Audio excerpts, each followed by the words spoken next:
Ishirahamwe Komebu ni imwe mu mashirahamwe ya Musumba Holding. Iryo shirahamwe rikaba ricukura ubutare ngaha mu gihugu cacu mu ntara ya Butanyerera, komine Kayanza. Ubwo butare bukaba bwitwa coltan hamwe na casterite. Intumbero nyamukuru y'iryo shirahamwe nuko igihugu cacu naco coshobora kugira ico gikuye mu butare gisanzwe gifise, na cyane cyane ko buzana amafaranga y'agaciro, gutanga akazi ku bene gihugu, na cyane cyane abavuka muri ako karere ubutare bucukurirwamwo.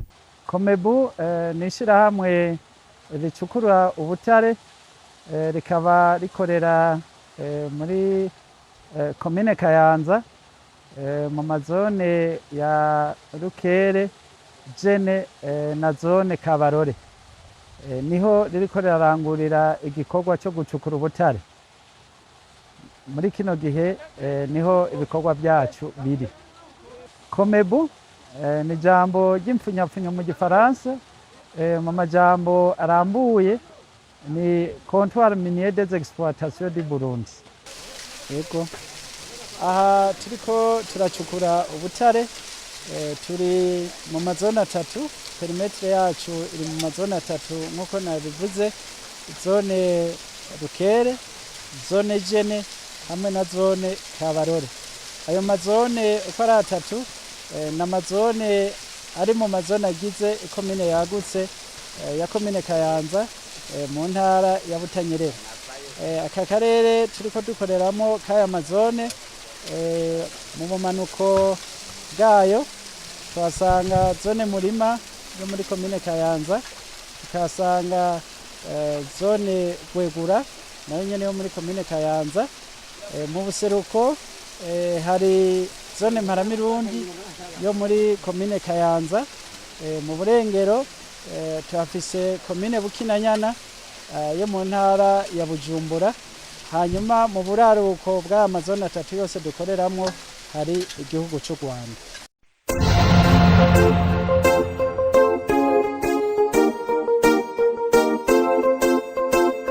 Ubutare n'amabuye, ariko n'amabuye afise icyo ashobora guhingurwamo gifise agaciro runaka.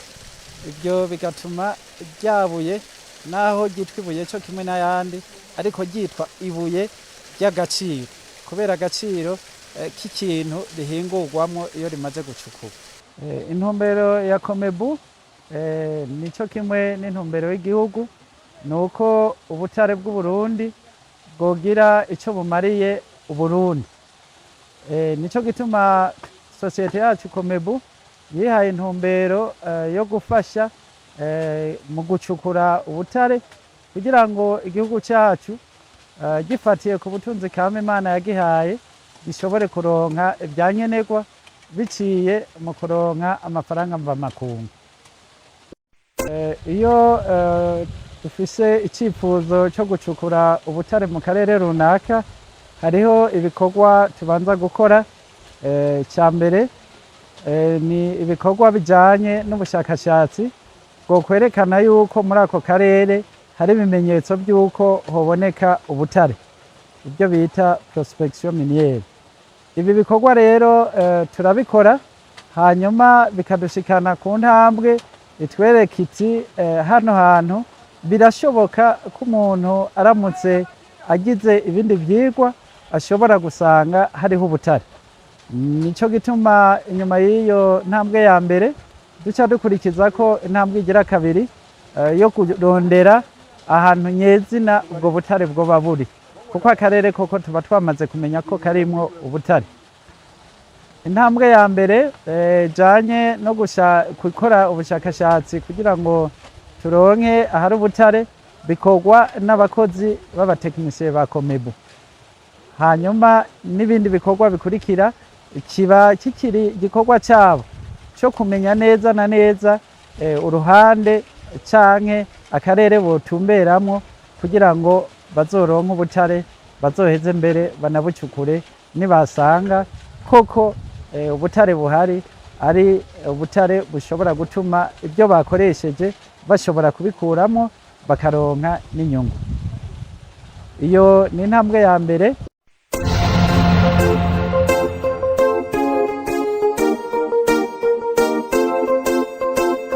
intambwe igira kabiri rero ni intambwe yo gukoresha ibinogo byo twita mu gifaransa amaforage, bisaba ubuhinga nabwo butari buke kuko dukoresha amamashini atobora umusozi akamanuka mu kuzimu ku metero runaka tuba twifuje kugira ngo turabe yuko aho hantu koko hashobora kuba hari ubutare. Ibyo bikorwa nabyo nyene biba biriko birakorwa biyobowe na societe Comebu. Dushobora gukoresha abahinga b'iwacu canke tugakoresha abandi bahinga bo mu gihugu ariko babishoboye. Ico kidushikana ku ntambwe yo kuzofata ingingo aho dushobora kuvuga duti turabye ubutare buri ngaha turashobora kubwimba societe ikazoronka inyungu, canke ubu ntitwobwimba muri kino gihe kuko tubwimbye turabye ukuntu amasoko yifashe ntabwo dushobora kuronka inyungu. Ico gihe aho hantu tuba tuhazi naho tuba tutariko turahimba. Igihe kiragera kumbure ubutare bwaduza agaciro tugaheza tukahakorera.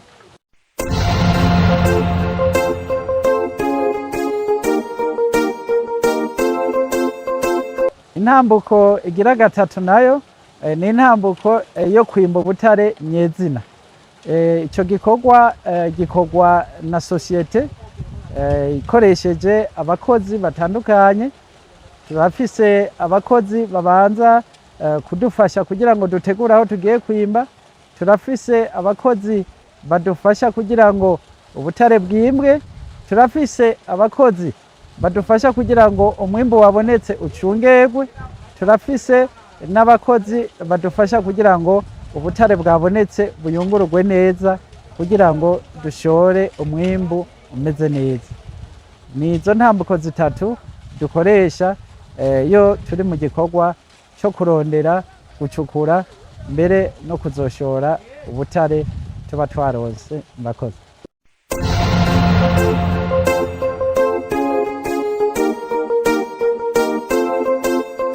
Muri kino gihe turiko turacukura ubutare ino Ikabarore, turiko dukoresha ubuhinga bwitwa exploitation semi mécanisée kandi tugakora ico bita exploitation à ciel ouvert.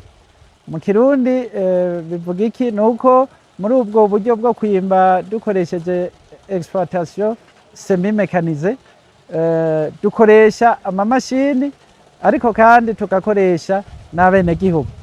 Amamashini adufasha kugira ngo adutegurire aho abakozi bagiye kuzokorera, agaheza akahategura kugira ntihasubire kugira amasanganya kumbure yoba, hanyuma abakozi bagaca nabo bakora bakoresheje amaboko, ibyo bita exploitation artisanale, kuko haba hakirimwo gukoresha amaboko cyane kurusha gukoresha amamashini.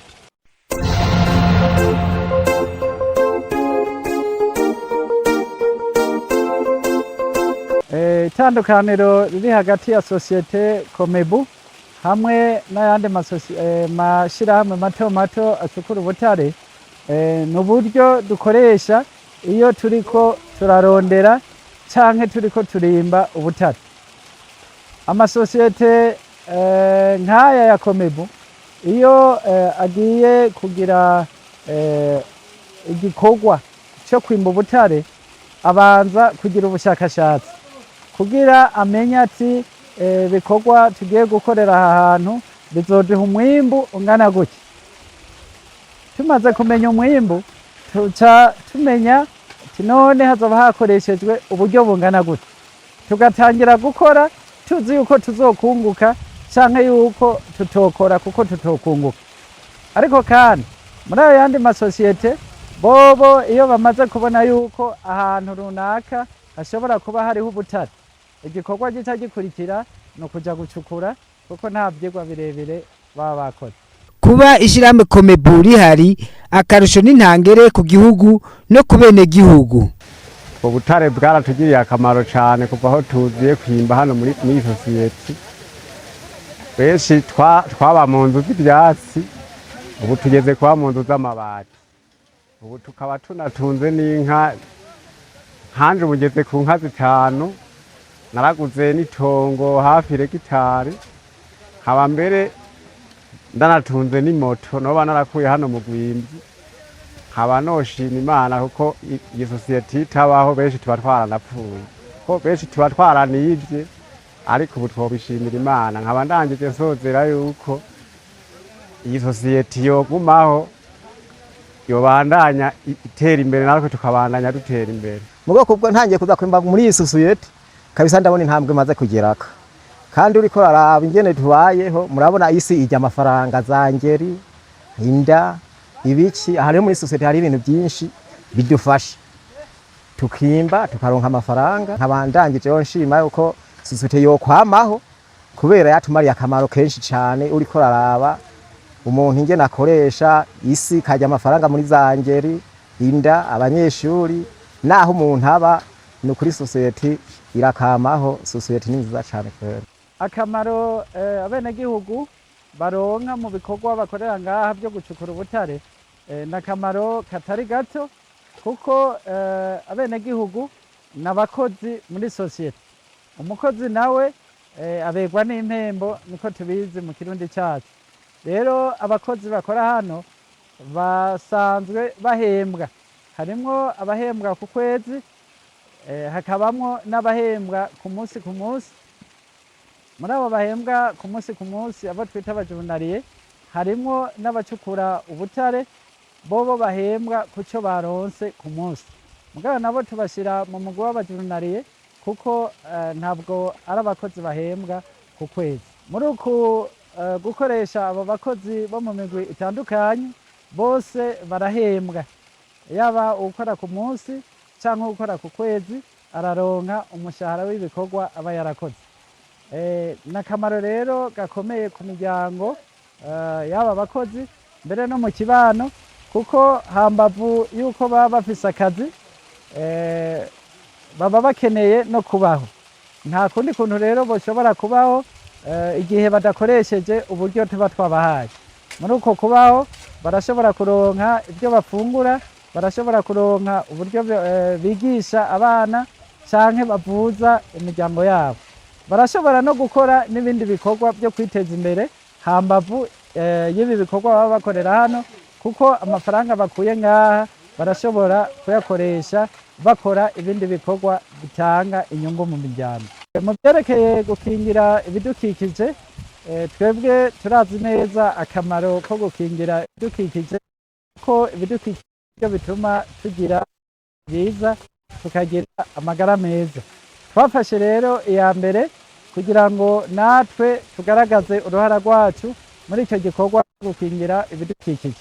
Nicyo gituma uko umwaka utashe twama dufise pepiniyeri canke umwenegihugu runaka twahaye igikorwa cyo kugira aduterere ibiti aho turiko turakorera. Gituma no muri iyi minsi dufise aho duherutse guteza ibiti kugira ngo igihe cici kizogere ibyo biti byamaze kunaka. Ariko kandi turafise n'ibindi biti bikuze twateye mu myaka y'imbere, kumbure muraza kubibona hirya no hino ahadukikije aho turiko turarangurira ibikorwa byacu. Turafise n'umugambi wuko aho hose tuzoba twahejeje kurangurira igikorwa cyo gucukura, tuzogerageza kuhasubiraza uko hari hameze, kugira ngo dushobore kuhatera ibiti, canke nitwaba tutari buhatera ibiti tuhakorere igikorwa rusangi muri ako karere tuba twakoreyemo. Murakoze.